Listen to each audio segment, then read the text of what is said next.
కొన్ని హోటళ్లు శుచి శుభ్రతను పాటించడం లేదు. హోటల్ ముందు బోర్డులు పెట్టి హంగు ఆర్భాటాలు చేస్తున్నారు. జనాలను ఆకర్షించేందుకు ఆ విధంగా డిజైన్ చేస్తున్నారు.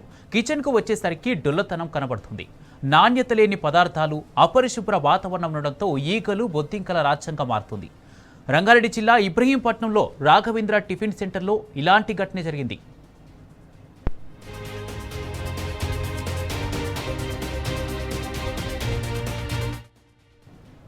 పిల్లల టిఫిన్ కోసం హోటల్కు తీసుకొచ్చాడు తండ్రి హనుమంత్ కుమార్. హనియాన్ దోశ ఆర్డర్ చేశాడు. అయితే దోశ కొంచెం తినేశారు. ఆ తర్వాత బొద్దింక కనిపించింది. విషయాన్ని వెంటనే కౌంటర్ వద్ద ఉన్న వ్యక్తి దృష్టికి తీసుకొచ్చాడు. తప్పు జరిగింది, క్షమించాలని అడగాల్సింది పోయి ఒక్కసారి వదిలేయండి అని కోరారు. అయితే వెంటనే ఇబ్రహీంపట్నం మున్సిపల్ అధికారులకు హనుమంత్ కుమార్ సమాచారం ఇచ్చారు. Environmental inspector Pranab Goud, sanitary inspector Sai Reddy hotel వద్దకు వచ్చారు. అపరిశుభ్రంగా ఉండటంతో 2,500 రూపాయల ఫైన్ వేశారు. రుచి కోసం హోటల్కు రావద్దని, పిల్లలను అనారోగ్యానికి గురి చేయొద్దని హనుమంత్ కుమార్ కోరారు.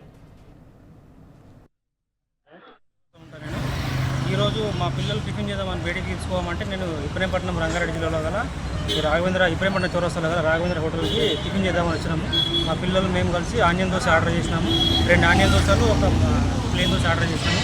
అది వాడడానికి లేట్ అవుతుందని చెప్పేసి బోండాలు ఆర్డర్ చేయమంటే పిల్లలు ఆర్డర్ చేస్తే సరే బోండా తీసుకొచ్చి తిన్నారు. తిన్న తర్వాత ఆనియన్ దోశ తీసుకురావడం జరిగింది. దాంట్లో చూస్తే సగం తిన్న తర్వాత దాంట్లో బొద్దింక వచ్చింది. అదే విషయాన్ని కౌంటర్ పైన నా వ్యక్తికి తీసుకొచ్చి నేను చెప్పడం జరిగింది. ఆయన చూసి పొరపాటుకు వచ్చింది, ఒకసారి వస్తుంది, ఒకసారి వదిలేసేయండి అని చెప్పేసి ఆయన చెప్తున్నారు. మరి ఇప్పటికీ కనిపిస్తేనే ఇట్లా అంటున్నారు కదా, కనిపించకుండా లోపలికి పోయి ఏమైనా హెల్త్ ఇష్యూస్ ఎట్లా అంటే వాళ్ళు చెప్పడం ఏంటంటే ఏమైనా నా రెస్పాన్స్ తీసుకుంటాను నేను అని చెప్పేసి వాళ్ళు మాట్లాడుతున్నారు.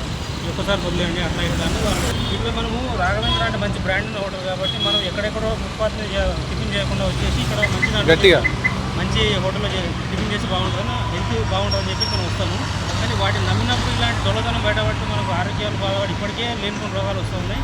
మా పిల్లలకి ఏమైతే అడుగుతా కూడా అట్లా చెప్పడం వల్ల నేను షాక్ గురవుతున్నాను. ఇప్పటికే ఇలాంటివన్నీ తీసుకొచ్చి తినిపించడం ఎందుకు, తీసుకెళ్ళి హాస్పిటల్ పడడం ఎందుకు, ఎవరు వాళ్ళు వచ్చి చూపిస్తా అని చెప్పడం, వాళ్ళు చెప్పడం ఎందుకు మాకు ఎంత అయోమయంగా ఉందండి. మాకు ఎక్కడ ఏం చెప్పాలో తెలియక కొంచెం